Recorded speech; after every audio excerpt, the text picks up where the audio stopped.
Good day everyone, I am your student teacher for this lesson. I am Mildred Bilano and welcome to lesson 2.1. But before anything else, let's have a recap about the previous discussion. And last meeting, Miss Jerly discussed to you about the 6 integrated science process skills. So what are those skills? So we have identifying and controlling variables. Second, formulating and testing hypotheses. Third, defining operationally. Fourth, interpreting data. Fifth, experimenting. And lastly, number 6, constructing models. So those are the 6 integrated science process skills discussed to you by Miss Jerly Cosinero. And now for today's lesson, lesson 2.1, this is all about the DepEd framework for teaching science. So the curriculum guide given by the Department of Education, or DepEd, emphasizes the need to develop science literacy and culture among the Filipinos, whether or not they pursue careers in science, specifically scientific, technological, and environmental literacy.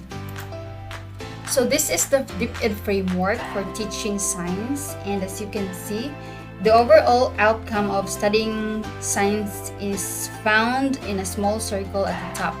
So we have scientific and technological literacy. This emphasizes the need to develop scientific, technological, and environmental literacy among students. And here at the middle, so the conceptual framework of science education has a circle divided into 3 parts. So these are the understanding and applying scientific knowledge. We have developing and demonstrating attitude and values. The green one, demonstrating scientific inquiry skills. If we talk about this understanding and applying scientific knowledge, so this one, the content of this one includes topics about the human body, care and nourishment, plants, animals, and other living things. Like also the light, energy, environment, water, air, sound, simple machines, weather, rocks, minerals, the earth, the magnetism, effect of gravity and space and planets, and among many other topics. So that's the topic includes in understanding and applying scientific knowledge. So let's have this one, demonstrating scientific inquiry skills. So the green, yellow-green color, this part. So it includes the science process skills of observing, communicating, measuring, classifying, interferencing, predicting, identifying, and controlling variables. Also formulating and testing hypotheses, defining operationally, interpret data, experimenting, and constructing materials. So in this demonstrating scientific inquiry skills part of the DepEd framework, this is more on the previous discussion by Miss Jerly, the 6 integrated science process skills, as you remember. And also we have this one, the red color, developing and demonstrating attitude and values.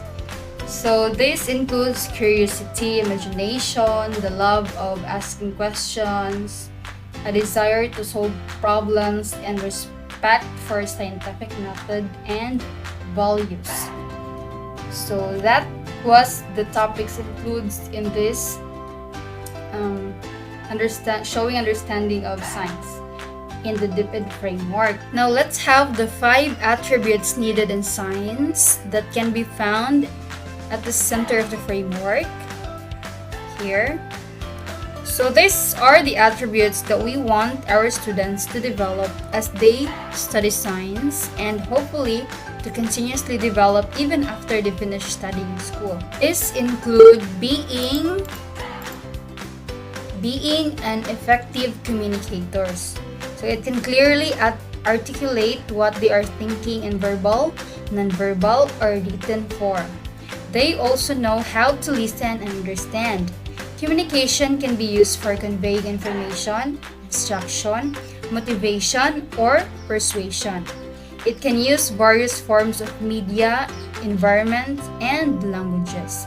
So this is one of the attributes needed to develop in studying science. Second, we have critical and creative problem solvers. It analyzes and tries to solve problems in both common and uncommon innovative ways. They are also able to ask significant questions that lead to more efficient and creative solutions. The third attribute is informed decision makers. So it can use evidence in making sound judgments and decisions. They develop arguments, claims, and beliefs, evaluate various points of view, synthesize information, and make connections among them. So the fourth attribute is innovative or inventive thinkers. It uses various techniques in producing creative ideas like brainstorming, and use creativity, analysis, and evaluation in creating solutions that are tangible and useful to society. They also have the ability to work with others and communicate well. They are open-minded, accommodating of various perspectives, original, inventive, and practical. Since they understand that innovation is a long, cyclical, creative process of small successes, and where mistakes are common, they view failure as an opportunity to learn. The last attribute is responsible steward of nature. The responsible steward of nature is responsibly use and protect the natural environment. They learn and practice conservation and environmental sustainability. So these are the 5 attributes needed in science or needed to develop in studying science. Right, let's go back to the DepEd framework. So the lowest part of the framework is a rectangle filled with little square. The 4 squares at the bottom of the rectangle are the theories. So we have constructivism, social cognition learning model, learning style theory, and Gestalt psychology, or also called as BBL or brain-based learning.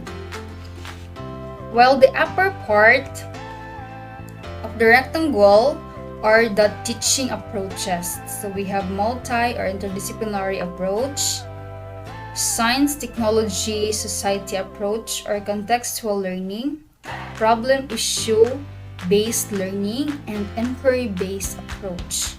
So let's have the learning theories. The first theory mentioned earlier is the constructivism. So what is constructivism?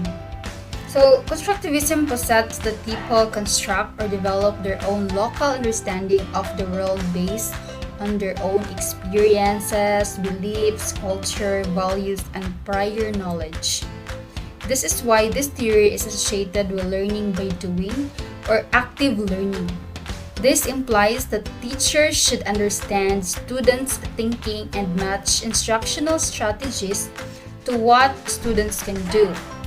And teachers should expose students to plenty of hands-on experiences to help students build their own foundation of learning. That is constructivism. The second theory is the social cognition learning model or the social cognitive learning theory. It says that people gain knowledge by observing other people in the context of their interaction and their experiences and through influences by the media. The role of adults, more able peers, and the media is very important. Teachers can use modeling, collaborations, and use media in their teaching. So that is a social cognition learning model. The third model or theory is the learning style theory. It assumes that children have several learning styles but may exhibit a preferred learning style. Some prefer learning through visual, auditory, or tactile kinesthetic ways. But since there is a high interconnectivity within the brain, as teachers, we want to offer multiple pathways for presenting the material, for engaging or working with the material, and for expressing what they learned in assessment. We should cater all of these preferences so that all students are served. The reason being, if we label students, we actually limit them. Okay, so the fourth theory is the brain-based learning, or BBL.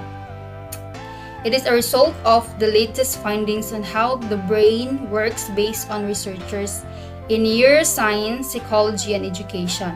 This also includes how the brain learns as it develops while a person grows up and matures physically, cognitively, and socio-emotionally.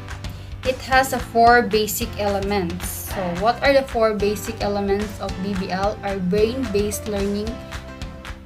So first, we have approach. So teachers should try to teach the whole brain. This means teaching to both left dominant and right dominant students.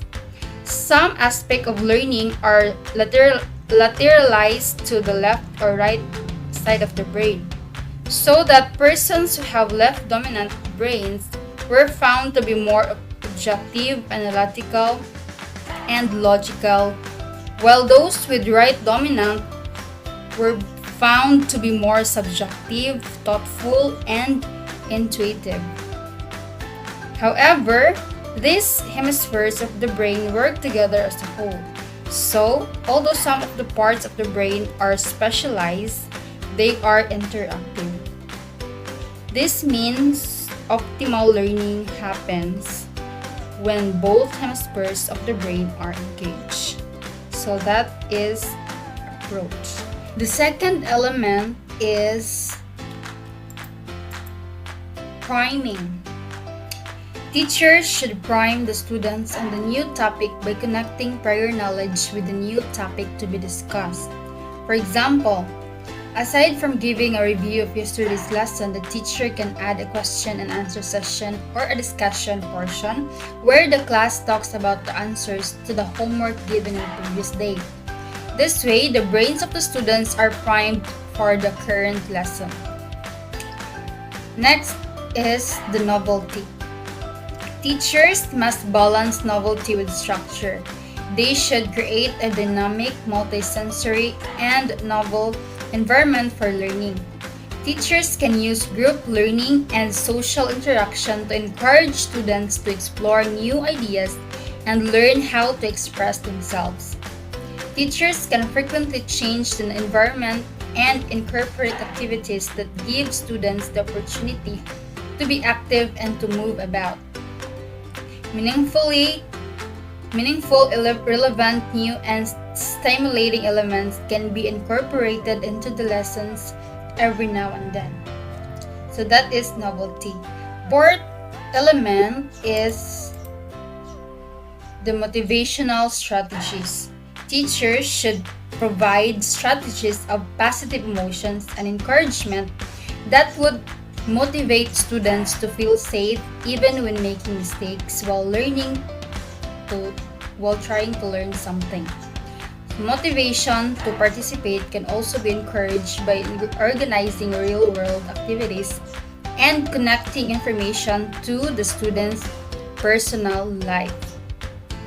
The use of games and competitions can also help. So these are the four basic elements of BBL. Alright class, so that would be the content of the lesson about the framework proposed by the Department of Education and Teaching Science, and I am hoping that you've learned something today and you've learned something from me, and hopefully that you will apply those learnings in your future career. And for your activities, I will be uploading separate activities in your Google Classroom. Just visit your Google Classroom and then attach your answers every activities. So I guess there will be 3 activities. And that's it. Thank you for listening. God bless everyone.